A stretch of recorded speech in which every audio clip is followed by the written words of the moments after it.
जय गुरुदेव। गुरु ब्रह्मा गुरु विष्णु गुरुदेव महेश्वर गुरु साक्षात परब्रह्म तस्मै श्री गुरुवे नमः। ओम बालार्कमंडलाभासां चतुर्बाहुं त्रिलोचनां पाशांकुशवराभीतिर्धारयन्तीं शिवां भजे। या देवी सर्वभूतेषु मातृरूपेण संस्थिता लक्ष्मीरूपेण संस्थिता नमस्तस्यै नमस्तस्यै नमस्तस्यै नमो नमः। प्रिय दोस्तों नमस्कार। सिद्ध साधना चैनल पर मैं आप सबका हार्दिक स्वागत करता हूं, अभिनंदन करता हूं। आशा करता हूं आप राजी खुशी से होंगे, कुशल मंगल से होंगे। आप सबकी कुशलता की कामना मैं माँ भगवती से, माता महाकाली से हमेशा करता हूं। आप सुखी रहें, प्रसन्न रहें, निरोग रहें, धन धान्य से परिपूर्ण रहें। आपके जीवन में किसी प्रकार के कोई दुख, कोई संकट, कोई तकलीफ, कोई परेशानियाँ कभी भी न आए। दोस्तों, इस वीडियो में मैं आपको एक बहुत ही शानदार तंत्र प्रयोग बता रहा हूँ और ये तंत्र अपने आप में बहुत ही बेजोड़ तंत्र है। आपने पलाश का नाम सुना होगा। पलाश का वृक्ष होता है जिसको ब्रह्म वृक्ष भी कहते हैं, जिसको ढाक भी कहते हैं। इसके कई सारे नाम हैं। तो पलाश के बारे में सभी जानते हैं। इसमें त्रिदेवों का निवास होता है, ब्रह्मा विष्णु महेश। ये तीनों देवता इस वृक्ष में निवास करते हैं और ये बहुत ही पवित्र माना जाता है। आपको याद होगा पहले जब हमारे यहाँ कोई भी कार्यक्रम होता था भोजन का, तो उसमें जो पत्तल जो बनती थी, पत्तल लगाई जाती थी, वह पलाश के पत्तों की ही पत्तलें बनती थी पहले। ये डिस्पोजल तो अब आई हैं क्योंकि जंगल कट गए, पलाश भी जो है अब कम हो गए, लेकिन फिर भी अभी हैं, जंगलों में मौजूद हैं, हमारे आसपास मौजूद हैं, है ना। तो पलाश बहुत पवित्र वृक्ष माना जाता है और इसका बहुत ही शानदार तंत्र प्रयोग है, कोई भी कर सकता है। तो वीडियो बहुत खास होने जा रहा है, पूरा देखें, स्किप ना करें। चैनल पर नए हो तो चैनल को सब्सक्राइब करें, लाइक करें, अपने दोस्तों में ज़्यादा से ज़्यादा शेयर करें। बेल आइकन को प्रेस करके ऑल पर क्लिक करने से आपको हमारे वीडियो का नोटिफिकेशन तुरंत प्राप्त हो जाएगा। इसके साथ ही ज्वाइन का बटन दबाकर आप हमारे चैनल के स्थायी सदस्य बन सकते हैं। दोस्तों, मैं आप लोगों को विभिन्न प्रकार के तंत्र भी बता रहा हूँ, मंत्र भी बता रहा हूँ, यंत्र भी बता रहा हूँ, इसके साथ में सिद्धियाँ और साधनाएँ भी बता रहा हूँ। बावजूद इसके कि मैं सरल प्रयोग बता रहा हूं और इसके बाद भी लोग उन प्रयोगों को नहीं कर रहे। पता नहीं उनके दिमाग में क्या है, शक का कीड़ा कुलबुलाता है, क्योंकि उन्होंने YouTube देख देख करके और जो है अब उनको विश्वास ही नहीं होता कि मैं जो बता रहा हूं वो सही है या नहीं है ना। तो जब शक हमारे दिमाग में होता है, शंका हमारे दिमाग में होती है और जब हमें विश्वास नहीं होता तो कोई भी प्रयोग वो सफल होता ही नहीं है। और जैसा कि मैं बताता हूं, मैं आपको जो भी बताता हूं वीडियो में, जिस प्रयोग के बारे में बताता हूं उस प्रयोग की मैं संपूर्ण जानकारी देता हूं। मैं आप लोगों से कुछ छिपाता ही नहीं हूं। मैं ये नहीं कहता कि आप लोग जो है मेरे पीछे चलते रहें, मुझसे लगातार पूछते रहें कि गुरुजी ये कैसे होगा, इसमें ये नहीं बताया है तो फिर ये कैसे करना पड़ेगा। मैं इस तरह के सवाल छोड़ता ही नहीं हूँ। लेकिन इसके बावजूद भी लोग जो है सवाल पूछते रहते हैं, सवाल करते रहते हैं, उटपटांग सवाल करते हैं। वो वीडियो को पूरा देखते नहीं हैं और शंकाओं में गिर जाते हैं और उसके बाद में फिर सवाल दागते रहते हैं। जबकि मैं कहता हूँ वीडियो को पूरा देखें, कागज़ पेन साथ में लेकर के बैठें और जो खास बातें हैं, प्रयोग विधि है, उस प्रयोग विधि को नोट कर लें, मंत्रों को नोट कर लें, तंत्रों की क्रियाओं को नोट कर लें और उस प्रकार से जो है आप उन प्रयोगों को करें। लेकिन आप लोग कुछ करना ही नहीं चाहते। आप लोग तो सीधी खाना चाहते हैं, मेहनत करना ही नहीं चाहते। आप लोग खेत में हल चलाना नहीं चाहते, उसको जोतना नहीं चाहते, उसमें बीज डालना नहीं चाहते, उसमें पानी देना नहीं चाहते, है ना। और फसल आ जाए तो उसकी सुरक्षा रक्षा करना नहीं चाहते। आप तो ये चाहते हैं कि हमारे भंडार जो है अपने आप ही बिना खेत में अनाज बोए और अनाज हमारे भंडारों में भर जाए। ऐसा होता है क्या कभी? अरे प्रयास तो करना पड़ता है। आप सुबह से लेकर के शाम तक आप मेहनत करते हैं, काम करते हैं, नौकरी करते हैं, धंधा करते हैं, तब जाकर के आपके पास में पैसा आता है। घर बैठ जाओ आप चुपचाप, आपके पास पैसा आ जाएगा क्या? 1 रुपया भी नहीं आएगा कहीं से। तो मेहनत तो करनी पड़ेगी और इन प्रयोगों के लिए तो जैसा बताया वैसा ही करना पड़ेगा। वीडियो को 1 बार नहीं 10 बार देखो, और उसको अपने दिमाग में बिठाओ उन क्रियाओं को, वीडियो में क्या बताया जा रहा है, कैसे बताया जा रहा है, कैसे क्रिया करनी है, किस दिन करनी है, किस समय करनी है, इन तमाम सारी बातों का ध्यान रखो और इन प्रयोगों को करो। और अगर आपसे एक बार में कोई प्रयोग सफल नहीं होता है तो निराश क्यों होते हो? निराशा तो मौत है। 2 बार करो, 3 बार करो, 5 बार करो, 10 बार करो, प्रयोग सफल होगा। देखो, हर आदमी के शरीर में एक जैसी ऊर्जा नहीं होती है। अधिकांश लोगों के शरीर में, दिल और दिमाग के अंदर नकारात्मक ऊर्जा ज़्यादा होती है और वो नकारात्मक ऊर्जा उसको सफल नहीं होने देती। तो उन नकारात्मक ऊर्जाओं को ख़त्म करो, उनको अपने शरीर से निकालो, और उसके लिए है किसी योग्य गुरु से दीक्षा लो, मंत्र लो, गुरु मंत्र लेकर के गुरु मंत्रों का जितना ज़्यादा हो उतना ज़्यादा जप करो। उनको सीमाओं में मत बांधो कि बस गुरुजी मैंने तो 1.25 लाख गुरु मंत्र का जाप कर लिया, अब क्या करूं, अब कौन सी साधना करूं? अरे कर लिया, अच्छी बात है, लेकिन ये तो कम से कम है, ज़्यादा से ज़्यादा करो। क्या 1.25 लाख गुरु मंत्र पर ही आप स्टॉप होना चाहते हैं? अरे 5 लाख करो, 10 लाख करो, 20 लाख करो, 50 लाख करो। मेरे तो गुरु मंत्र की जो है मैंने कभी गिनती ही नहीं की आज तक, कितने लाख कर लिए, कितने जो है करोड़ में मैं पहुंच गया है। मुझे तो जो है मैंने तो इस बात का कभी हिसाब किताब ही नहीं लगाया, है ना। लेकिन आप लोग तो जो है फटाफट पाना चाहते हैं कि जल्दी से जल्दी मुझे तो जो है मेरी समस्याएं तुरंत ख़त्म हो जाए, मेरा काम तुरंत ख़त्म हो जाए। ऐसा नहीं होता है कभी भी। देखो, हर प्रयोग को करने में भी परेशानी तो थोड़ी बहुत उठानी पड़ती है और कार्य को होने में भी समय लगता है। हो सकता है आपके जो प्रतिकूल जो ग्रह चल रहे हैं वो आपके कार्य को नहीं होने दे रहे, उन ग्रहों को ठीक करो, है ना।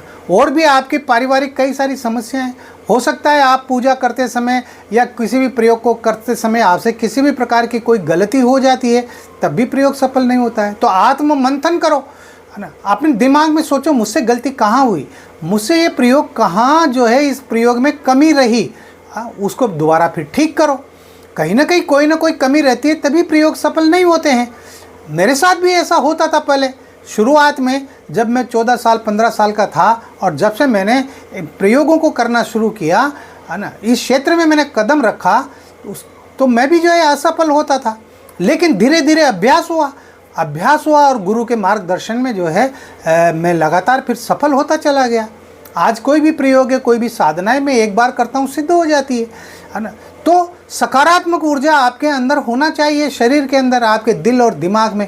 आपके अंदर जो है किसी भी प्रकार की कोई बदबू मंत्र के प्रति नहीं होना चाहिए, शंका नहीं होनी चाहिए, प्रयोग के प्रति शंका नहीं होना चाहिए, अपने गुरु भक्ति के प्रति आपको कतई शंका नहीं होना चाहिए, है ना। गुरु का स्मरण हमेशा अपने दिमाग में रखो, गुरु मंत्र का जाप लगातार जो है करते रहो, मानसिक जप करते रहो। नित्य जो आप पूजा पाठ करते हैं, गुरु मंत्र का, चेतना मंत्र का, गायत्री मंत्र का जप करते हैं, वो तो करते ही हैं, लेकिन उसके बाद भी जब भी आपका दिमाग खाली रहे, उस समय गुरु मंत्र आपके दिमाग में, आपके हृदय में चलता रहना चाहिए। मानसिक जप कहते हैं इसको, ये मानसिक जप चलता रहना चाहिए। इससे आपकी जो है नकारात्मक ऊर्जाएं दूर होगी, आपका ऑरा बढ़ेगा और आपके अंदर सकारात्मकता बढ़ेगी, पॉजिटिवनेस बढ़ेगी आपके अंदर, और फिर आप जो भी प्रयोग करेंगे आप सफल होंगे।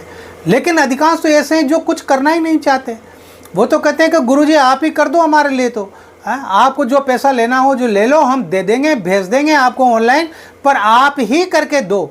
यानी इतने निठल्ले हो गए हैं, इतने कामचोर हो गए हैं कि अपनी समस्याओं को का रोना रोते हैं मुझसे, अपनी समस्याओं को मुझे बताते हैं, लेकिन उन समस्याओं को समाप्त करने के लिए किसी प्रकार का कोई ठोस कदम नहीं उठाते, आगे बढ़ते ही नहीं है ना। ऐसा निठल्लापन मुझे नहीं चाहिए, है ना। मैं आप लोगों को बता रहा हूँ, मैं सिखा रहा हूँ, समझा रहा हूँ, तो समझिए, आप लोग सीखिए ना। हाँ, कोई दिक्कत है, परेशानी, तो आप जो है व्हाट्सएप के जरिए आप मुझे मैसेज कीजिए, मुझसे पूछिए, मैं बताऊंगा। मेरे बहुत सारे साधक हैं जो लगातार मुझसे मार्गदर्शन लेते रहते हैं, उनको मैं बताता रहता हूँ। मेरे सैकड़ों पुरुष साधक भी हैं और महिला साधिकाएँ भी हैं मेरी, है ना। मेरे बेटियाँ भी हैं जो आज बहुत अच्छी साधक बन करके और आगे बढ़ रही हैं, है ना। उनकी जो समस्याएं थी वो समस्याएं धीरे धीरे ख़त्म हो रही हैं, बहुत सौ की ख़त्म हो गई, बहुत सौ की समस्याएं धीरे धीरे ख़त्म हो रही हैं, लेकिन वो लगातार जुड़ी हुई हैं, लगातार वो संवाद में रहती है, लगातार वो मेरे संपर्क में रहती हैं। बहुत सारे मेरे साधक हैं, वो लगातार मेरे संपर्क में रहते हैं, पूछते रहते हैं, अच्छा लगता है और मुझे बताना भी अच्छा लगता है। मैं कोई इस विद्या को, जो कुछ मैंने प्राप्त किया है अपने गुरुदेव के द्वारा, मैं इसको साथ ले जा करके और क्या करूँगा, क्या काम आएगी ये मेरे मरने के बाद? ये विद्या यहाँ की यहीं रह जाएगी, मेरे मरने के साथ ही ख़त्म हो जाएगी। मैं चाहता हूँ कि जो कुछ ज्ञान मैंने प्राप्त किया है मेरे गुरुदेव के द्वारा, उस ज्ञान को, उस विद्या को, उन साधनाओं को, उन सिद्धियों को, उन सबको मैं आप लोगों के बीच में बांट दूं। आप लोग भी सक्षम बने, आप लोग भी सामर्थ्यवान बने, ये मैं चाहता हूं। इसलिए आप लोग निराशा को छोड़ें और अपना कार्य स्वयं करें, अपने प्रयोगों को आप स्वयं करें, ये मैं कहना चाहता हूं। मैं बता रहा हूं आपको इस वीडियो में पलाश वृक्ष के बारे में। पलाश वृक्ष ये जो है हर जगह पाया जाता है हमारे हिंदुस्तान में, जंगलों में भी बहुत पाया जाता है और हमारी बस्तियों में आसपास भी, हमारे खेतों में, इनमें भी ये बहुत पाया जाता है। लाल रंग के फूलों वाला जो पलाश होता है वो ज़्यादातर पाया जाता है, लेकिन सफ़ेद फूल का जो पलाश होता है ना, वो बहुत कम पाया जाता है, वो दुर्लभ होता है, लेकिन तलाश करने से सब मिल जाता है। तो आप तलाश भी कीजिए। अब आप मेरे से फिर सवाल करेंगे या मुझे मैसेज लिखेंगे, गुरुजी आपके पास पलाश की जड़ हो तो मुझे भेज दो, गुरुजी आपके पास पलाश का फूल हो तो मुझे भेज दो, है ना। तो भाई मैं कोई धंधा थोड़ी करता हूँ, मैं व्यापार थोड़ी करता हूँ इन वस्तुओं से। इनका आप करें व्यवस्था, जैसा भी करना हो आपको, आप ढूंढिए, आप तलाश कीजिए, जंगलों में जाइए। आप कहीं भी जाते हैं तो आपकी नज़र आसपास होना चाहिए और वहाँ पर देखिए कि पलाश का वृक्ष कहाँ है और कहाँ नहीं है, और जहाँ है वहाँ से इस प्रयोग को जो है शुरू कीजिए, बिल्कुल होगा। अगर आप चाहते हैं कि आपके घर में धन की कमी न रहे, आर्थिक परेशानी न रहे, आपके घर में लक्ष्मी का वास बना रहे, तो उसके लिए पलाश का जो वृक्ष है वो बहुत काम का है। इसमें माता लक्ष्मी का वास होता है, माता लक्ष्मी प्रसन्न होती है। अगर सफ़ेद पलाश मिल जाए तो अच्छी बात है, नहीं मिले तो लाल पलाश को भी आप काम में ले सकते हैं। आप किसी भी शुक्ल पक्ष के प्रथम शुक्रवार को आप जो है पलाश को निमंत्रण दे करके आएँ। एक दिन पहले गुरुवार को शाम को, यानी शुक्रवार को लाना है तो गुरुवार को शाम को आपको निमंत्रण देना पड़ेगा। निमंत्रण दीजिए और निमंत्रण दे करके और उसको दूसरे दिन सुबह प्रातःकाल लेकर के आइए। निमंत्रण देने का तरीका मैंने बता रखा है आपको। आप मौली ले जाएं, आप पीले चावल ले जाएं, आप जल का लोटा ले जाएं, 2 अगरबत्ती ले जाएं, 1 रुपये का सिक्का ले जाएं, तिलक ले जाएं, ये सारी वस्तुएं लेकर के जाएं और वहाँ जा कर के पौधे को, उसको पेड़ को जो जड़ में जो है पानी डालें, स्नान कराएं, उसके वहाँ तिलक लगाएं, उसको जो है पीले चावल चढ़ाएं, उसको मौली बांधें, है ना, अगरबत्ती लगाएं, 1 रुपये का सिक्का चढ़ाएं, है ना। तो ये सारी चीज़ें करें। करने के बाद में जो है आप उससे बोले कि हे वृक्षराज, मैं आपको निमंत्रण दे के जा रहा हूँ, मैं कल सुबह आपको लेने आऊँगा, आपको मेरे साथ चलना है और मेरे तमाम सारे कार्य आपको करना है ना। प्रणाम करके आ जाइए। जाते समय आते समय पीछे मुड़कर नहीं देखना है, इस बात का भी ध्यान रखें। दूसरे दिन सुबह प्रातःकाल 5 बजे जाओ, जा करके और जो है हाथ जोड़ करके और प्रार्थना करो, हे वृक्षराज मैं आ गया हूँ, मैं रात आपको निमंत्रण दे करके गया था शाम को, और जो है अब आप मेरे साथ चलिए, है ना। ये कह करके और जो है आप उसकी जड़ का टुकड़ा लेकर के आ जाएं और उसका फूल लेकर के आ जाएं। 1 फूल, 2 फूल, 5 फूल, जो भी लाना चाहें वो आप लेकर के और सीधे अपने घर पर आ जाएं। इस समय भी आपको जाते समय और आते समय पीछे मुड़कर नहीं देखना है, न किसी से बात करनी है। ला करके उस जड़ को जो है साफ पानी से गंगा जल से धोएं, पुष्प को भी गंगा जल से धोएं, और एक आपके पास में एकाक्षी नारियल होना चाहिए। एकाक्षी नारियल बहुत छोटा होता है, मिल जाता है ना। और अगर नहीं है आपके पास में तो एकाक्षी नारियल मैं भेज दूंगा आपके लिए, कोई दिक्कत नहीं है, मेरे पास बहुत सारे पड़े हुए हैं, ठीक है।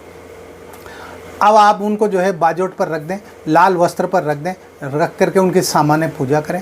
पूजा करने के बाद में आपको जो है मंत्र पढ़ना है ना, लक्ष्मी का मंत्र, माता लक्ष्मी का जो है मंत्र की आपको 5 माला मंत्र जप करना है। 11 माला करो तो और सबसे अच्छी बात है ना।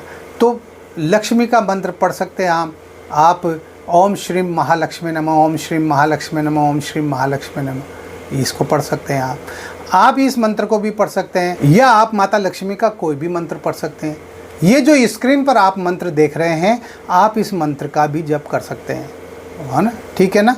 तो इसका आप स्क्रीनशॉट ले लें, जो मंत्र आप स्क्रीन पर देख रहे हैं इसका आप स्क्रीनशॉट ले लें और इसके आप 5 माला करें, कम से कम 11 माला करें, और फिर जो है उसकी पोटली बांध करके उसी कपड़े में और अपने धन स्थान पर रख दें आप, तो निश्चित रूप से आपके घर में धन का आगमन होगा, आपके घर में माता लक्ष्मी की कृपा बनेगी, निश्चित बनेगी। आपकी आर्थिक समस्याएं दूर हो जाएंगी।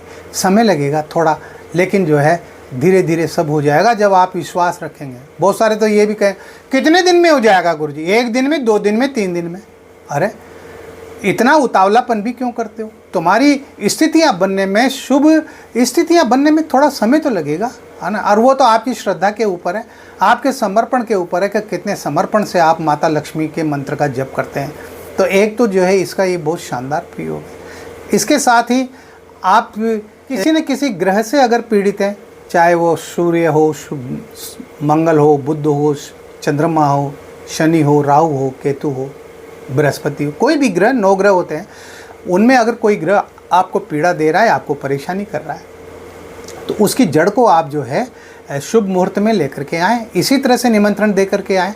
शुभ मुहूर्त का मतलब होता है सिद्धि योग में ला सकते हैं, इधर से जो है सर्वार्थ सिद्धि योग में ला सकते हैं, आप अमृत सिद्धि योग में ला सकते हैं, गुरु पुष्य नक्षत्र में ला सकते हैं, आप रवि पुष्य नक्षत्र में ला सकते हैं। अगर शुक्रवार को पुष्य नक्षत्र हो, शुक्ल पक्ष के शुक्रवार को यदि पुष्य नक्षत्र है, आप उस दिन भी ला सकते हैं। आप होली पे ला सकते हैं, दीपावली पे ला सकते हैं, दशहरे पे ला सकते हैं, चंद्र ग्रहण है, सूर्य ग्रहण है, महाशिवरात्रि है, पूर्णिमा है, बहुत सारे शुभ योग आते हैं। इनमें से किसी भी दिन आप जो है उसकी जड़ को लेकर के आए और उसकी जड़ को आप जो है उसी तरह से स्नान करें और उसका सामान्य पूजन करके, और एक धागे में, सफ़ेद धागे में आप जो है उसकी जड़ का छोटा सा टुकड़ा जो है अपनी बाह में बांध लें। तो आप निरोग भी रहेंगे। आपके किसी प्रकार की कोई बीमारी होगी तो वो बीमारी भी आपकी धीरे धीरे ठीक हो जाएगी। इसके साथ ही जो है आपके कोई भी ग्रह अगर आपको परेशान करता है, आपको दुख देता है, तकलीफ़ देता है, तो वो भी शांत हो जाएगा, है ना, वो भी शांत हो जाएगा। और इसके साथ ही ये वशीकरण का काम करता है, सम्मोहन का काम करता है, आकर्षण का काम करता है। अगर आपको किसी का सम्मोहन करना है, आकर्षण करना है, वशीकरण करना है, तो इसकी जड़ को इसी प्रकार से ला करके और उसकी सामान्य पूजा करके और उस जड़ का एक टुकड़ा आप ताबीज़ में भर लें। और उसके पहले उस पर जो ये मंत्र देख रहे हैं आप स्क्रीन पर, इस मंत्र की आप 11 माला करें। ये मंत्र जप होगा मूंगे की माला से, सिद्ध मूंगे की माला से ये मंत्र जप किया जाएगा। और महालक्ष्मी का जो मंत्र जप करेंगे तो उसमें जो है सिद्ध या तो मोती की माला हो या स्फटिक की माला हो। इन 2 मालाओं में से आप किसी भी एक माला से माता महालक्ष्मी के मंत्र का जप कर सकते हैं। तो इस तरह से इसके जो है बहुत ही बेहतरीन प्रयोग हैं जो आपको करना चाहिए। आप किसी भी शुक्ल पक्ष के गुरुवार को भी आप ये महालक्ष्मी का प्रयोग कर सकते हैं। इस दिन आपको जो है पलाश का केवल फूल लाना है और फूल ला करके 5 फूल लेकर के आएँ और उन 5 फूलों को गंगा जल से स्नान करा के और उनको बाजोट पर रख दें, सफ़ेद वस्त्र पर, और उसमें जो है आप एक हल्दी की गांठ रख दें, नाग केसर के 5 दाने रख दें और एकाक्षी नारियल रख दें। इन तमाम सारी वस्तुओं को रख करके इनकी सामान्य पूजा करके और महालक्ष्मी का जो मंत्र मैंने बताया आपको, उस मंत्र की 5 माला मंत्र जप करके और उसी कपड़े में इन सारी वस्तुओं को बांध करके आप अपनी तिजोरी में रख दें, यानी अपने धन स्थान पर रख दें जहां आप रुपया पैसा रखते हैं। आपकी आर्थिक परेशानी हमेशा हमेशा के लिए ख़त्म हो जाएगी। माता लक्ष्मी की आपके ऊपर कृपा बन जाएगी। और इसके साथ ही पलाश वृक्ष ऐसा वृक्ष है जिसके नीचे बैठ करके अगर आप कोई भी मंत्र जप करते हैं, वो मंत्र जप सफल होगा ही होगा, वो मंत्र सिद्ध होगा ही होगा। हाँ, इसमें कोई शक नहीं है, कोई दोहराई नहीं है। लेकिन पलाश वृक्ष के नीचे बैठ करके आसन लगा करके और जिस तरह से मंत्र जप करना है, जो विधि है, उस विधि से उस मंत्र का जप अगर पलाश वृक्ष के नीचे बैठ करके अगर आप करेंगे तो वो मंत्र सफल होगा और बहुत तेज़ी से अपना काम करेगा। इस तरह के प्रयोग मैंने खुद के किए हुए हैं भाई, इसलिए मैं गारंटी के साथ बता रहा हूँ, मैं बहुत मजबूती के साथ ये बात कर रहा हूँ। तो पलाश वृक्ष अपने आप में बहुत ही ज़बरदस्त वृक्ष है।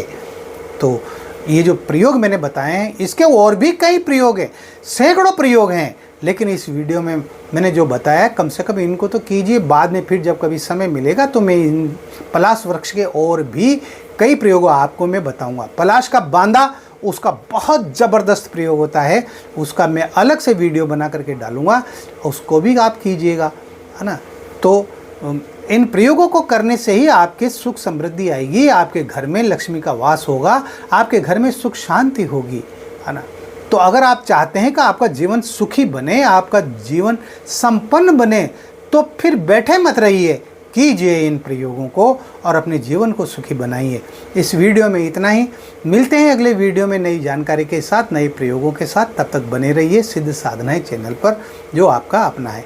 किसी भी प्रकार की कोई बात है, कोई दिक्कत है, कोई परेशानी, तो आपने वीडियो के बीच में जो व्हाट्सअप नंबर जो देखे हैं, उन व्हाट्सअप नंबर पर आप मुझे मैसेज कर सकते हैं, कॉल कर सकते हैं और अपनी समस्याओं के बारे में मुझसे बात कर सकते हैं। मैं कोशिश करूंगा आपकी समस्याओं का समाधान करने की। आप खुश रहें, प्रसन्न रहें, हंसते रहें, मुस्कुराते रहें। जय गुरुदेव।